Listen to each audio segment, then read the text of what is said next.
We often view Excel as a finished machine that automates millions of calculations. But when you open a new file, the experience is much simpler, just a stark, white cell named A1. Most users try to fill this void by memorizing shortcuts or basic math. They focus on making the results look correct on the screen while missing the software's underlying structural rules. Excel operates as a strict relational database and a high-performance computational engine. Mastery doesn't come from surface-level hacks. To build tools that work reliably, you have to learn the architecture from first principles. That architecture starts with interface anatomy, understanding the spatial hierarchy of the workspace. Then come typographical rules, which define how the engine parses the data you enter. Third is computational grammar, the specific syntax required to scale calculations. Finally, there is structural data architecture, the rigid formatting rules that enable advanced analysis. Transitioning from treating the grid as a ledger to operating it as an engine is the only way to prevent the cascading errors that plague professional spreadsheets. An Excel workbook is a container for individual worksheets.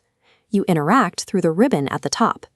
The quick access toolbar keeps frequent actions one click away, while the status bar at the bottom provides immediate data summaries. However, the most critical architectural component in the interface is the formula bar. There is a divide between the grid and the bar above it. The cell on the grid only displays the calculated output, the result of the work. The formula bar shows the absolute truth, the raw data or the equation that generated that result. Learning this hierarchy prevents you from trusting what appears on the surface without verifying the logic running underneath. The Excel engine uses a strict categorization system for every piece of information you type. Every input must fall into one of four primary data types: text, numbers, logical values, or error values. The engine handles these types differently during calculation. If you attempt a mathematical operation on text, for example, the engine triggers a failure. It cannot calculate a word.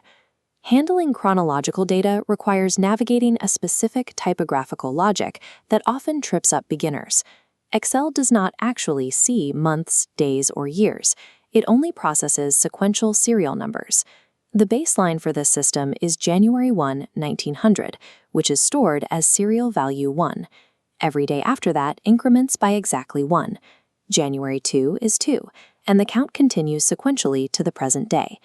Internalizing this serial logic is necessary to prevent structural failures when you perform timeline forecasting or calculate the distance between dates.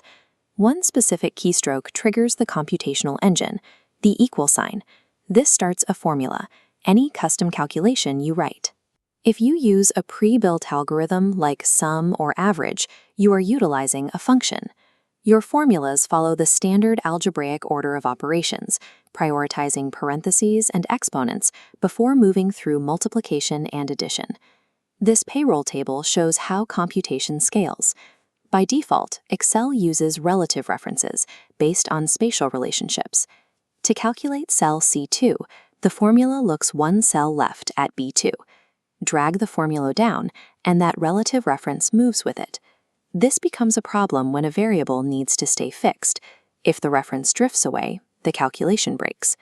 We solve this with an assumption table, where we store static variables like these deduction rates. We use absolute references to lock those specific cell locations into our formulas.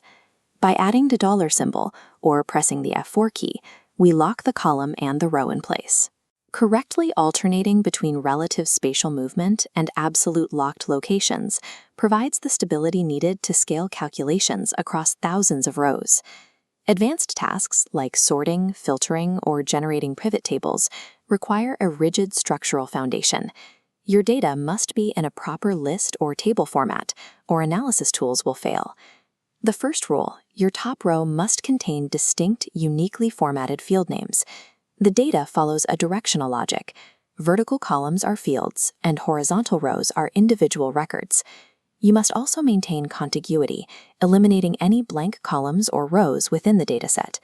Empty spaces stop the software from determining where a dataset starts and ends, breaking the auto-detection feature. One common mistake is merging cells across the top of a table to create a title.